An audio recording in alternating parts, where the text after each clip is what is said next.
welcome.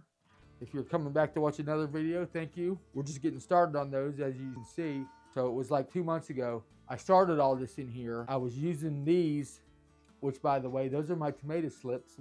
We'll talk about in a second. These are really cheap at Walmart, and they make great things to put your seedlings in to germinate your seeds. Grow mats, if you're gonna plant from seed, one of the things you need to spend some money on is our grow mat. You can buy 2 or 3, depending on how many plants you want to go. Of course, I'm crazy, and I'll tell you how many I have right now. You can probably get away with 1, and they come in different sizes depending on what you need. To germinate seeds, they're almost a must. They'll pay for themselves in a year, in one growing season, in one spring and summer, if you're going to dedicate yourself to growing seeds. Basically, this is what's left of what I haven't planted out yet.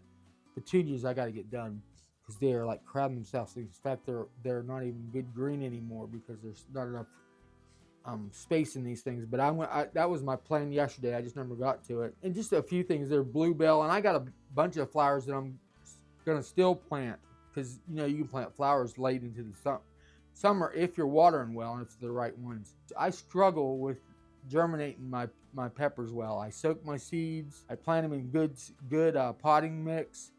But anyways, the only difference now, this potting mix had more compost in it than my other one didn't have, I don't think, any. So maybe that's the difference. We'll see. So the snow peas are just like almost up to the second, well, actually that's the third one. They're already on the second one. Almost up to the third thing, and they just love to climb. They're getting a lot of blossoms, which I can't wait to tell my grandson Henry, because he's been waiting for these peas for 2 months. Keeps asking me about them. So it won't be too long now.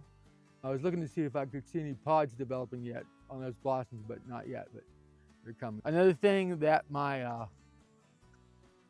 pollinators love are those pea blossoms. And I started this yesterday, and we're gonna do some of this today, doing my companion planting in my beds. I think I really wanted to try this a lot this year, because I think I've been convinced that the more things you have planted, as long as they're being fed well and they go well together in your beds, the less dirt you can see, it's supposed to be better. The more roots, your rhizosphere from your roots, that's where the microbes live, and that's where the more roots you have, the more the roots put off this, basically a candy for the microbes. It just draws them in. Everything's happy. The worms are down there happy. Remember, right at the beginning of the season, we put rice in here too. I think that's helped. So I got a marigold right here already, and I got a sunflower here. Sunflowers are great because they bring in so much of the pollinators. We just love to see them too. And also, one of my favorite, and it should be your favorite too, to plant in your plant beds with your plants, are marigolds. Marigolds do a couple things, and I'm not going to be real scientific because I'm not educated enough on that subject, but supposedly put things off that keep pests away, and also their smell is a bad odor to them. They don't like it. So a lot of the pests. And they also grow flowers, and these flowers, just like all the flowers, I say pollinators, but they also bring in things like ladybugs, wasps, certain kinds of wasps. So, you always thought you kill the wasps, take care of the wasp nest when you see them, but not a good idea if you have a garden. Wasps love the parasites. Ladybugs is something that you really want to try to draw in. I've actually thought about buying them. I don't know if I will, because they are aphid munchers. You will not have aphids if you have a good population of ladybugs, because they're just like, they'll clean your plant. I've seen videos of it. So we're gonna plant a few plants, and I'll show you how I do that once I get my plants ready. All right, so as you can see in this bed, these are all blue lake bush beans. They're also called dwarf, I guess, because they don't climb, but they are just really happy right now. I keep checking, making sure there's nothing. There's a little hole there. That's nothing to worry about. I look for major stuff eating on it. I got a few holes. It looks good. And I just think about all the nitrogen they're putting in my bed for my tomatoes and peppers and such later. And so my basil's not quite ready, so we're not gonna plant that today, but I am gonna plant some marigolds and a few sunflowers. And so usually what I do is I start on the ends. I'll put a marigold here. And you know what? I'll probably put a sunflower here because it's right there on the corner where it gets a lot of sun. And actually the sunflower, once it grows up, a second sort of benefit, we usually need more than one for this, but if you plant more than one, you can actually, if you can put it in a position where it will shield them from like the afternoon sun. A major misnomer that you see. Plant in full sun. I dare you to plant anything in full sun that gets sun from sun up to sundown. You tell me what that plant does. Nothing. Probably die. My tomato plants here on the south side of my house love it. I mean, you can look at them. Plants talk to you, by the way, if you watch them. In the middle of the summer when it's hot, my tomato plants get full sun until about 3 o'clock. By 3 o'clock, you can tell that they're stressing. When that shade from our house, as the sun goes over the top of my house, starts hitting them, they perk right back up again. Sunflowers grow like crazy too, I guess because they grow so tall. What is that, 2 feet? And that's done that since I repotted. Look at that beautiful root system, all rounded. They're ready to pop out.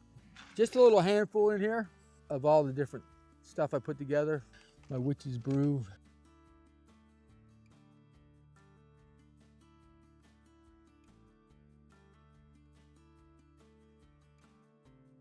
What I'm doing now is I'm mixing it in the soil, because you really don't want just to lay it in there, because that will probably stunt the growth of your plant and possibly harm it.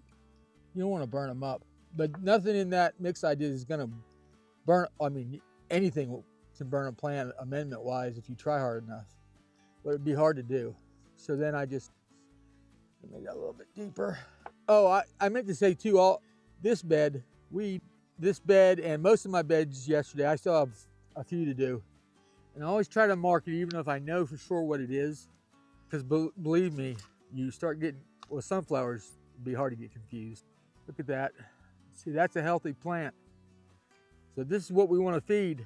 This can stay like this for a while, but we want this to get everywhere, spread out, feed the microbes and let the microbes feed it. So a lot of people think when a plant in the sun is using it for photosynthesis, it makes simple sugars. It also takes some of that sugar and sends it down all the way into the ground, and that's what attracts the microbes that plant wants. It's amazing how that works. It knows what kind of flavor, if you will, to put out for the microbes that's gonna be able to break down their what they need out of the soil. My marigolds, I think it has something to do with liking where they were planted, but also the competition with the bigger plants like the peppers and the tomatoes and my other bigger plants.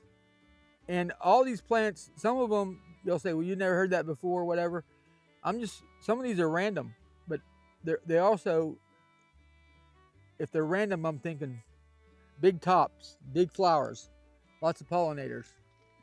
I think the ladybugs really love the zinnias too. Sorry, Mr. Worm, I hope that doesn't mess you up too much. Yeah, I talk to my worms. That is a healthy plant, planted from seed. Look at that thick stalk. Thick stalks are also a good sign of health for most plants. Some plants don't, but that sunflower seed will get a lot thicker. But this bed, by the time these things grow up, this will be covered in beans. But as the beans are winding down, but I'll leave them as long as they produce. I'll come back and I'll plant my peppers. Oh, this will probably be tomatoes, I think. In among them, and just keep going. I'm going to cover as much ground. My goal is this year to have the least amount of open ground. Cover crop, but not in the traditional sense, but stuff to cover. And then you see, I was gonna do this earlier, I forgot. I just come on the top, go around it a little bit. There's still a carrot there from last year growing up. It's probably no good, I don't know. And then I'll do the same thing. I just sort of work it in a little bit. One of the reasons I started working it on top is because I noticed, and maybe you can tell me I'm crazy, but I've seen birds pick the teeny little pieces of fertilizer up, and I've seen ants carrying it away. I don't know what they're doing with it. I guess eating it, I don't know. I think it would kill them. So I wanted to show you one more thing. So right here's some yellow leaves. When you transplant, that probably went a little deeper too, by the way, but we'll see, it'll be all right. Anything that's yellow on your plant, cut or carefully. I'm using my fingernail, and that doesn't mean it's not doing well. Sometimes it's just like they're done with those leaves, especially the first set of leaves on anything that you grew from seed. Those leaves can be taken off as soon as they get the second leaves, because basically they're just there to get them started, and then they're not even used at all. Okay, so zinnias, marigolds, and sunflowers, and we'll plant more in there. I'm also going to do, these are beans also, I planted just a regular set of peas down the middle of that yesterday. And my pole beans, I added some more to that. And I'm gonna go and plant, probably over there, I'm gonna do a cover crop of spinach. Companion planting, do it.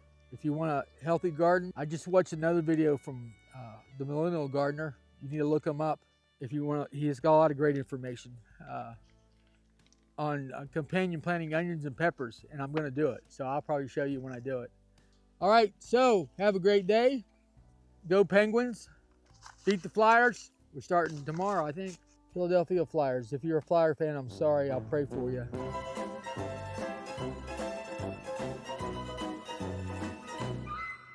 So have a great day. Get out in your garden. There's always something to do out there. We'll see you next time.